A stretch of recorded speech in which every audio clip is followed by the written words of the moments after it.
First one was suffixes and second one was prefixes. However, today I will discuss about some common idea on suffixes and prefixes. In my last two classes, I have discussed about what is suffix and what is prefix and how to make a new word with adding prefixes and suffixes. I think that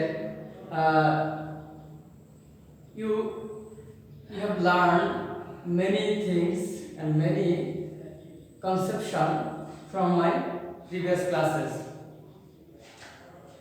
যাই হোক আজকে যে বিষয়গুলো নিয়ে class করব বিগত ক্লাসে আমি সাফিক্স এবং প্রিফিক্স সম্পর্কে সংজ্ঞা দিয়েছিলাম, ডেফিনিশন করেছিলাম।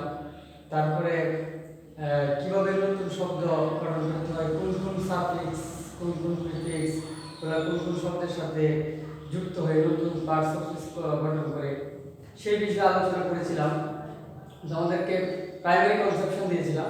তো আজকে যে ক্লাসটা নিব সেটা হচ্ছে আমরা অষ্টম নবম দশম শ্রেণীতে আমাদের যে গ্রামার পার্টে আনসার টু দ্য কোশ্চেন নবম দশম শ্রেণীতে 8 নং যেটা থাকে আর ক্লাস 8 এর 9 নং যেটা আসে আনসার টু দ্য কোশ্চেন নং 9 সেটা সেখানে যেভাবে আসে সেটা থেকে টেক্সট আকারে আসে।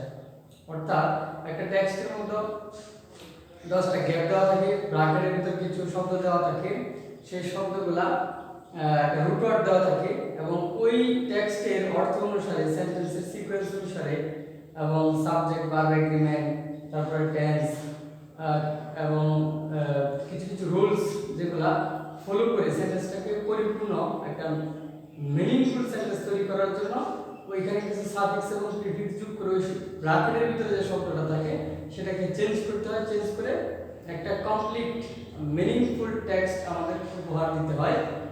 তো এই কাজটা করতে হলে আমি তো বিগত ক্লাস নিয়েছিলাম।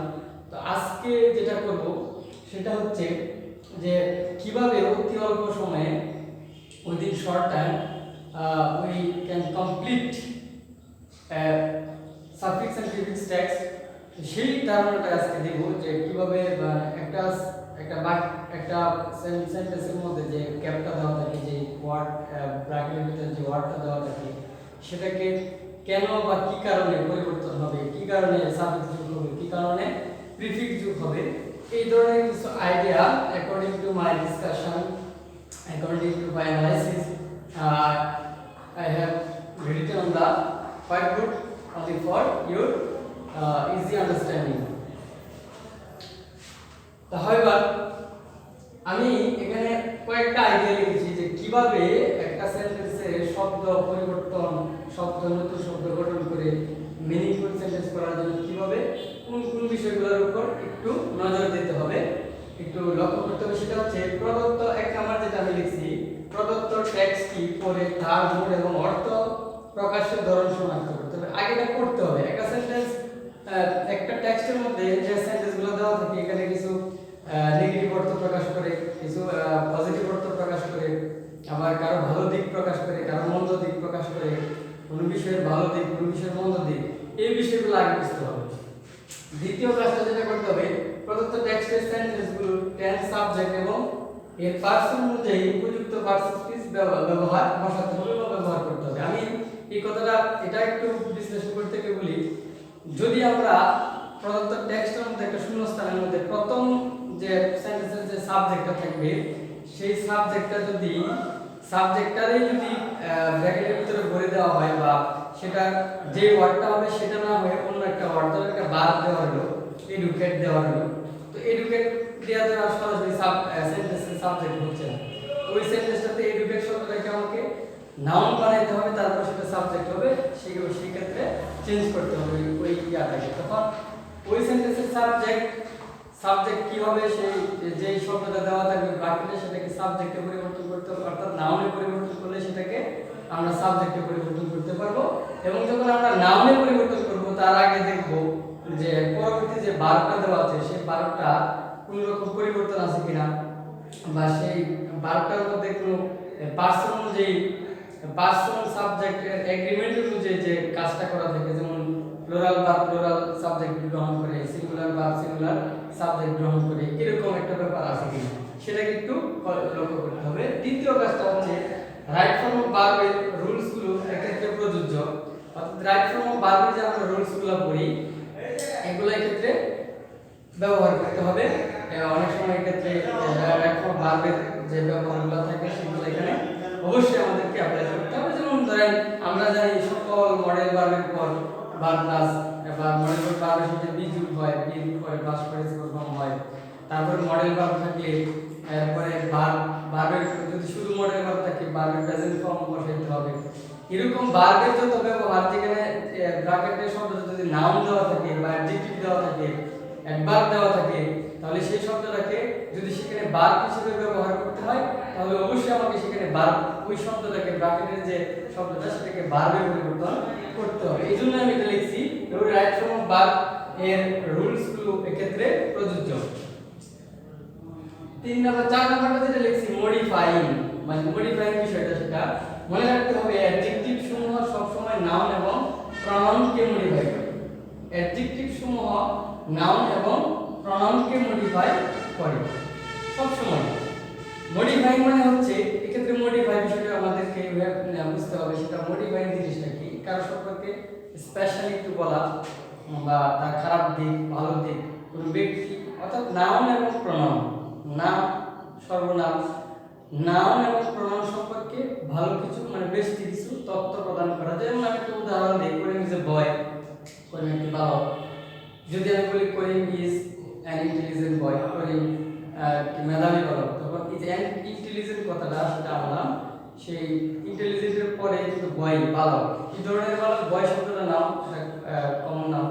তো ইন্টেলিজেন্ট বয় বুদ্ধিমান বালক, এই বুদ্ধিমান কথাটা বয়টাকে মডিফাই করছে, অর্থাৎ বয় বালক সম্পর্কে একটু বেশি তথ্য তার সম্পর্কে ভালো কিছু বলেছি, এই জন্য এখানে ইন্টেলিজেন্ট শব্দটা মডিফাই। তো আমাদের কথা হচ্ছে যে যখন নাউন থাকবে, নাউনের আগে শূন্যস্থান থাকবে, তার ভিতর ব্র্যাকেটের ভিতর যে শব্দটা দেওয়া থাকবে, নাউনের যদি সেই শব্দটা এখানে নাউনকে মডিফাই করার জন্য ব্যবহার করতে হয় তাহলে অবশ্যই সেই শব্দটাকে অ্যাডজেক্টিভে রূপান্তর করতে হবে। আমরা তো সাফিক্স প্রিফিক্সের যে রুলস গুলো পড়ছিলাম এর আগে বিগত ক্লাসে, যে কিভাবে নতুন শব্দ গঠন করতে হয়, কিভাবে কোন সাফিক্স কোন প্রিফিক্স যুক্ত হয়ে ওটা কোন পার্সন স্পিচ হয়, অ্যাডজেক্টিভ হয়ে যায় বা অ্যাডভার্ব হয়ে যায়, নাউন হয়ে যায়, এরকম কিছু আলোচনা এর আগে করেছিলাম।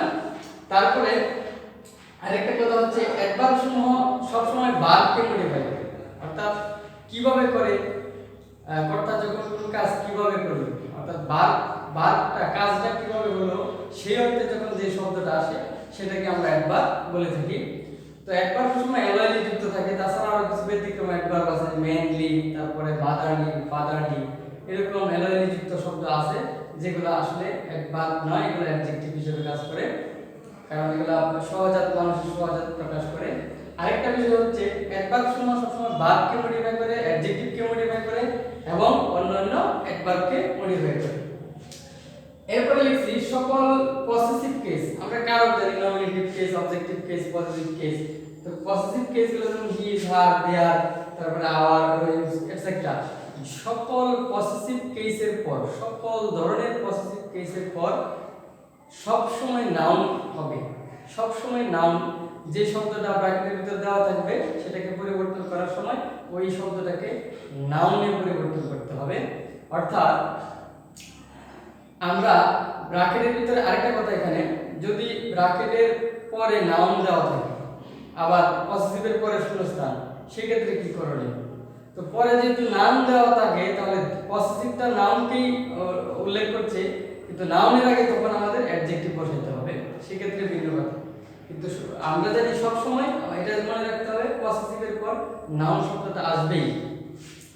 তারপরে preposition at, in, of, for, with, by, after, about ইত্যাদির পর নাউন বসে, নাউন না থাকলে ভার্বের সাথে আইএনজি যোগ করে সেটাকে নাউন করতে হয়।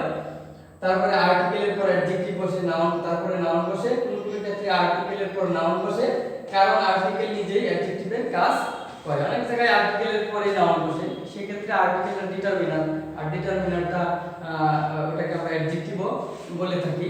এই জন্য অ্যাডজেক্টিভের কাজ করে। তবে এই বিষয়গুলো আসলে সাফিক্স প্রিফিক্সটা হচ্ছে প্র্যাকটিস, চর্চা যত বেশি যে কেউ একজন এই সাফিক্স প্রিফিক্সটা যত বেশি চর্চা করবে তত বেশি ওয়ার্ডের সাথে পরিচিত হবে আর তত বেশি সে পারবে। এই জন্য আমি বিশেষ করে সবাইকে সাফিক্স প্রিফিক্স ভালো করে পারার জন্য এই কমন আইডিয়া তো দরকারই আছে। তারপরে এই ক্ষেত্রে right form of verb, tense, subject, verb, agreement এগুলো সকল কিছুই আমাদেরকে আয়ত্ত করতে হবে। তবে সর্বোপরি এই বিষয়গুলো লক্ষ্য করে, এই বিষয়গুলোর উপর লক্ষ্য করে ভিত্তি রেখে যদি আমরা প্র্যাকটিস করি তাহলে আমাদের সহজেই একটা এই সাফিক্স এবং প্রিফিক্সের ভালো একটা ধারণা আমাদের চলে আসবে, কনসেপশন চলে আসবে। তো আমি আজকে এই কমন আইডিয়ার উপর একটা ক্লাস দিলাম। এর আগেও মেইন প্রাইমারি কনসেপশন দিয়েছিলাম আরো দুইটা ক্লাসে। তো পরবর্তী যে পরের যে ক্লাসটা হবে সেটা সরাসরি আমরা প্র্যাকটিসে চলে যাব। আজকে এই পর্যন্ত, সকলকে ধন্যবাদ।